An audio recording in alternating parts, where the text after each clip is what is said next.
Olá, estou na presença, aliás embaixo da nosso pé de manga, que não deu uma manga, né? Pestearam todas, esses últimos tempos as coisas não estão mais produzindo direito, a gente tem que colocar veneno, etc.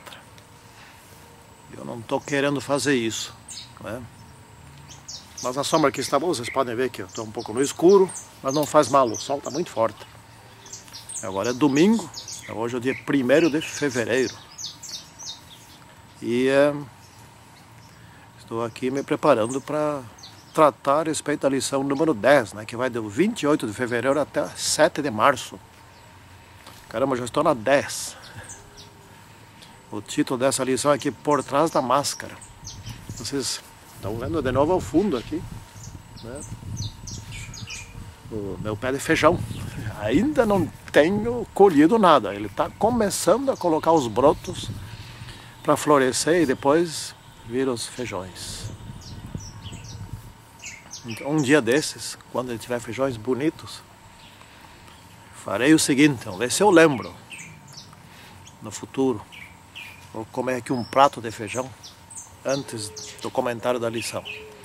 Vocês vão sentir um pouquinho. Esse é o tal do feijão orelha de padre. Eu nunca reparei bem nos padres se as orelhas deles são parecidas com o modelo do feijão aqui. Mas se é orelha de padre, então deve ser orelha de qualquer pessoa, porque suponho que as orelhas de todos sejam muito parecidas, né? Muito bem, mas nós aqui temos que estudar a lição número 10, Por Trás da Máscara. Então aqui de um lado tem uma pomba, do outro lado tem uma cobra e aqui tem uma moça que tirou a máscara. O que tem por trás da máscara, né? Então antes de estudar aqui nós vamos buscar a luz de Deus. Ó Santíssimo Deus, precisamos das tuas bênçãos, da tua orientação, da tua sabedoria, do teu poder, da tua inteligência, do teu conhecimento, para entender essas lições que são simples. Mas isso não quer dizer que sejam muito fáceis para nós. São fáceis. Porém, tudo o que nós aprendemos nunca conseguimos aprender por inteiro. Tudo o que nós sabemos, sempre falta saber mais alguma coisa. E sempre tem alguma coisa que não entendemos direito, que compreendemos mal. Por isso nós precisamos de Ti. Abençoe-nos nesse estudo a respeito de estar escondido por trás de uma máscara. Em nome do Senhor Jesus Cristo. Amém. Bom, então, como já é o costume, vamos ler aqui Provérbios 25, versículo 6. Está lá escrito assim: não se engrandeça na presença do rei, e não reivindique lugar entre os homens importantes. Esse aqui é o tal do exibido, né? Do que gosta de aparecer, do fingido, do que parece uma coisa, ele se mostra como sendo uma coisa, mas na verdade é outra. Então tem gente que gosta de estar junto com os poderosos, aqui diz na presença do rei, então vamos generalizar, daqueles que são mais importantes, dos que têm mais, dos que se tornaram mais expressivos, né, que a sociedade elevou, etc., dos que são grandes administradores, são grandes líderes, né, se tornaram importantes por parte dos outros. Então sempre tem aqueles que ficam juntos para pegar ainda empréstimo essa importância para eles, né? Esse, aliás, no sentido contrário, é um problema meu. Eu já sou assim, exatamente o extremo oposto, né? Quer dizer, também já chega a ser um problema, né? Eu fujo dos importantes. Para falar com eles, eles precisam me convidar. Não é que eu queira ser convidado pelos importantes, mas não gosto de ir em direção a eles e ficar ali. É que todo mundo vai lá, então eu não vou. Esse é um outro extremo. Também não está muito certo, não. Mas de repente até melhor do que ficar aí querendo se exibir, não é? Então, por trás da máscara, ou seja, resumindo aqui essa lição, fazer de conta que é uma coisa, não é aquilo. Isto é uma armadilha, o fingimento, não é? Então, aqui diz assim, Satanás, ele é cheio de truques. Ele tem truques adequados para cada pessoa. Cada um tem um ou mais pontos fracos. Eu tenho os meus. Alguns deles até eu conheço. Mas uma armadilha está dentro de nós, que Satanás faz desenvolver em nós, que é o fingimento. O que é o fingimento? Agir de tal maneira que o outro pense que nós somos bem mais do que aquilo que realmente nós somos. Ou outros tipos de fingimentos, existem muitos. Por exemplo, quando um casal novo está lá ainda namorando, etc. E ele finge que ama ela, e ela acredita, então ele está presentinho, etc. Mas não ama, está explorando ela, está tirando proveito dela, etc. Mas finge que ama. Um dia cai a máscara, então por trás da máscara é uma outra pessoa. Mas a máscara estava sendo simpático para essa pobre moça. E enganando ela, depois vem aquela dor, aquela a traição, o desgosto. Nós temos que ser autênticos. Aqui nós temos aqui a respeito do mistério de Deus. Então vamos estudar aqui por partes esse assunto aqui.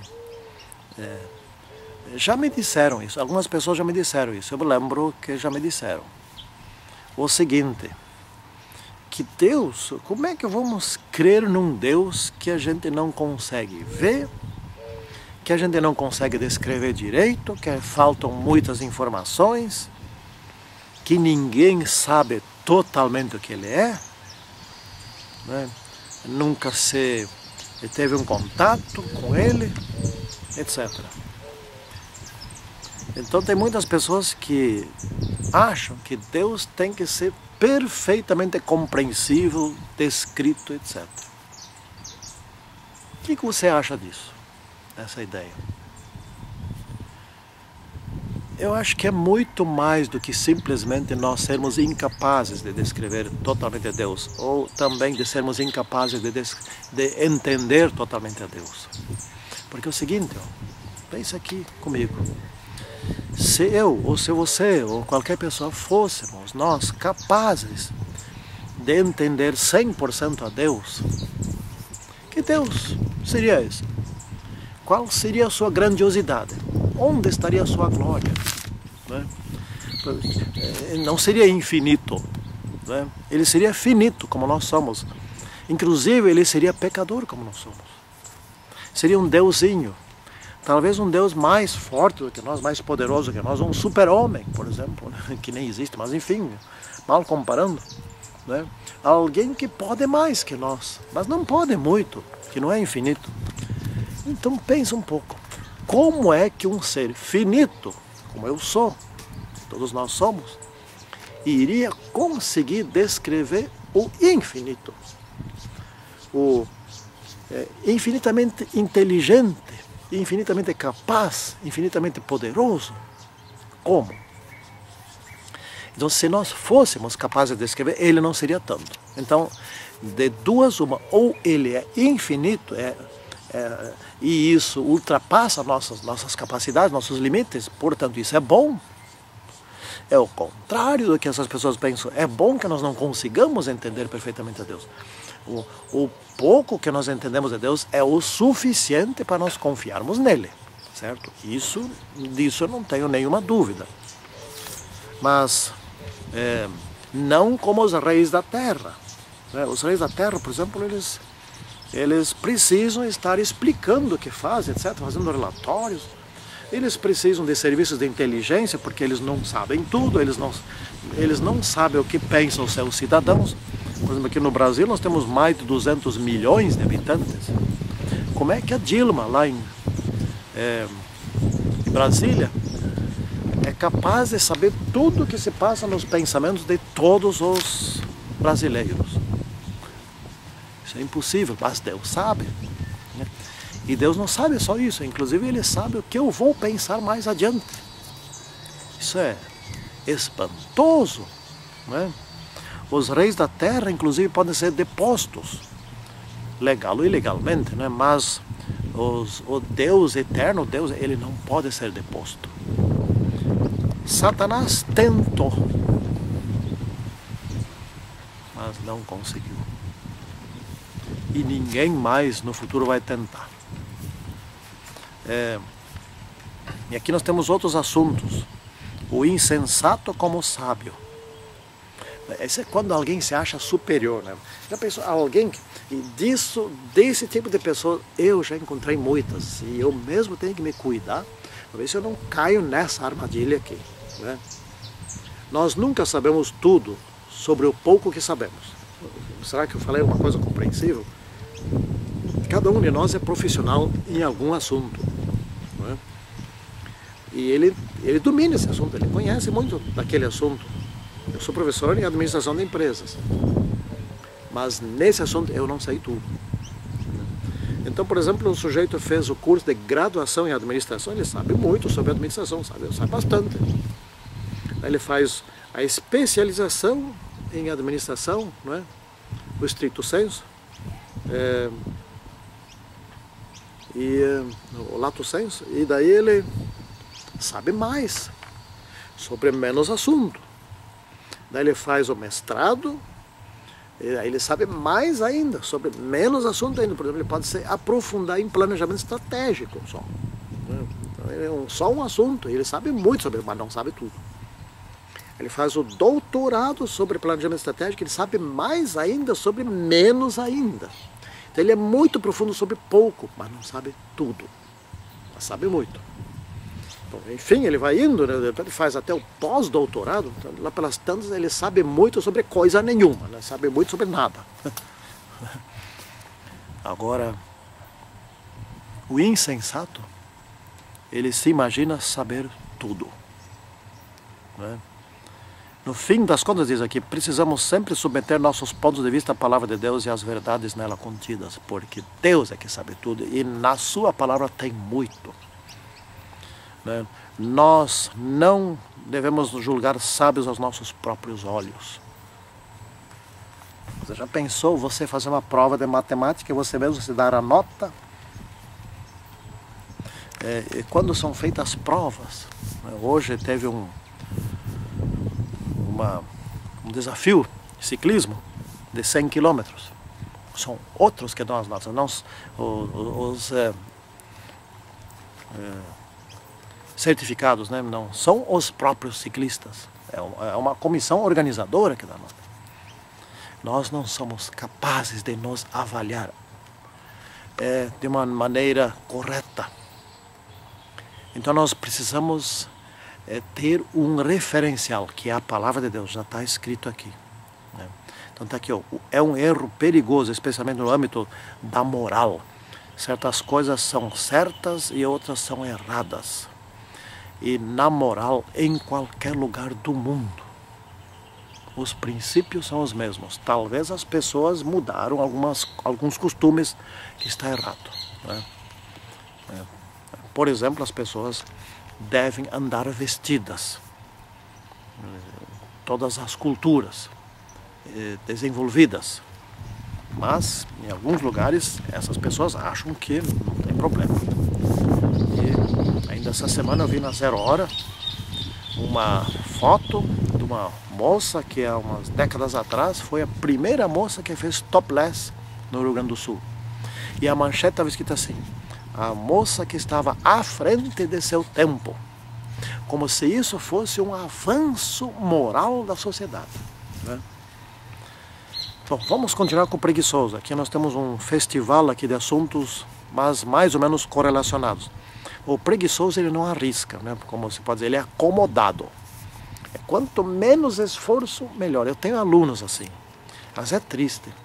Então, o que esses alunos querem? Aula expositiva. Quando o professor vai lá na frente, explica, eles ficam ali numa situação de passividade. E pensam que desse jeito, com lindas explicações, que todo professor sabe dar, alguns não sabem, mas explicações profundas, etc. Isso é até bonito. Não aprende muito, aprende bem pouco. Né? Não querem se esforçar. Então aí veio o trabalho em grupo, que precisa produzir alguma coisa. Ah, professor, de novo. E outros, daí eles trabalham. Né?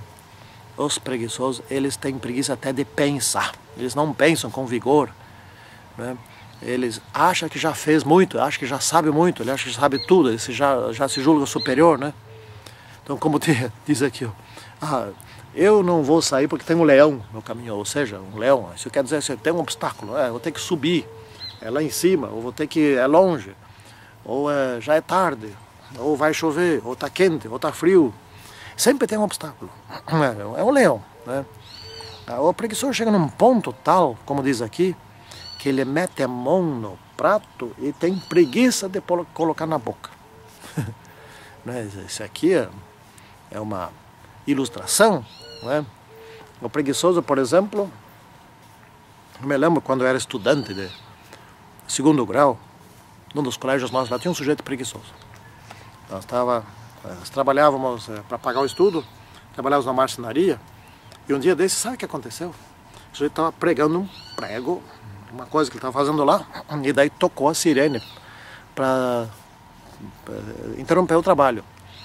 Ele largou o martelo e não concluiu de pregar o prego. É mais uma batida, mais duas batidas, ou três batidas, tinha concluído. Deixou lá, para no dia seguinte eu continuo. Né? Esse é o preguiçoso. Esse é o preguiçoso, não tem como entrar no céu, né? O insensato não tem como entrar no céu. Agora aqui na parte de quarta e quinta tem algo que é bem interessante, que eu achei muito interessante. Essa parte de quarta-feira nunca foi tratado na igreja, pelo que eu me lembro. Com essa propriedade aqui. O amigo como inimigo, e na parte de quinta-feira o inimigo como amigo. Né? Então você tem um amigo, e lá pelas tantas você acha que ele é teu inimigo, porque ele te falou uma coisa que tu não gostou. Falou uma coisa para mim que eu não gostei. Né? Lá pelas tantas me disse, o Sigberto, isso que você está fazendo não é bom. Isso está ofendendo as pessoas. Isso não produz um bom resultado, etc. Ah, não gosto. Já vejo ele como inimigo. Né? Então, há quem aceite conselhos, são poucos, mas a grande parte das pessoas não aceitam conselhos, muito menos aceitam repreensões. O conselho, quando basta dizer para a pessoa, olha, isso aqui você teria que mudar, etc. Tal, faça diferente, assim por diante. Porque todos nós, veja bem, ninguém aqui nesse planeta é tal que não precise de um conselho e muitas vezes de uma repreensão. E também ninguém aqui nesse planeta é tal que não seja capaz de dar um conselho a alguém ou de repreender alguém. Sempre você ou alguém vê algo errado numa outra pessoa que devia dizer para outra pessoa. Se realmente é amigo, mesmo que a pessoa não goste muito, mas vai lá e fala numa boa, etc. Às vezes tem que ser com azorrague, né, como Jesus fez. Tem pessoas que não aceitam de maneira nenhuma, ficam prejudicando a igreja, ficam prejudicando a família, sei lá. Não é? Então, a repreensão franca, nós precisamos. O conselho sábio, nós precisamos. Mesmo que pareça que esse é um... Gente, tem aquelas pessoas que são fracas, sabe? Que sempre são amigos. Sempre, estão sempre apoiando. Você fez uma coisa certa, eles te apoiam. Você fez uma coisa errada, eles te apoiam. Estão sempre te cumprimentando. Ó, que bom, que bonito. Esse tipo de amigo eu nem quero ter. São traidores, são traiçoeiros. Eles não fazem isso porque querem fazer. Mas é uma maneira de viver que não presta. Essas pessoas te afundam. Né? Essas pessoas são os amigos que a gente sempre acha como amigos, que na verdade são inimigos. Porque eles não te alertam, não ligam nunca o sinal vermelho, nunca, nem o amarelo nem o vermelho. Né? Aqui diz assim, Provérbios 27, 17, como o ferro, com o ferro se afia, assim o homem é seu amigo. Então se eu tenho um amigo que eu sou verdadeiramente amigo dele, e ele está fazendo uma coisa errada, ele está se prejudicando alguém, a minha necessidade, o que se exige de mim é ajudar essa pessoa a perceber a situação e mudar a situação. Né? Certa vez eu fui alertar um pregador que tinha um cacuete. Isso estava incomodando todo mundo, mas só ele que não percebia. E ninguém falava, mas ninguém falava. Numa pregação assim ele chegava a repetir, um dia eu contei mais de 30 vezes uma palavra lá que ele dizia sempre. Ele repetia essa palavra sempre. E se incomodava muito, incomodava demais. E ele gostou. Ele gostou, eu não me dei conta. Eu não me dei conta. E ele gostou. Fui amigo dele, ele me agradeceu. Isso é bom, né? Eu não zombei dele. Eu sempre falei assim, só para ele, o pé do ouvido, etc. Muito bom. Agora, o inimigo como amigo. Então, isso é o contrário da lição de quarta, né? O inimigo que se faz amigo, né? Aquele que fala, tá tudo bem, né? Que legal que te encontrei, tá sempre sorridente, etc. Mas por trás, pelas costas, ele fala mal, mexeriqueiro, né? Provoca, cria fofocas, mente, etc. Né? Faz gozação, assim por exemplo. Falando em gozação, tem uma coisa que nós precisávamos corrigir em nossa igreja, que está virando muita gozação já, virou moda. Tipo assim, o sujeito vai lá na frente e diz bom dia. E a igreja responde educadamente, num tom mais baixo, assim, bom dia. Não comeram hoje? Estão com fome? Estão com sono? Parar com isso.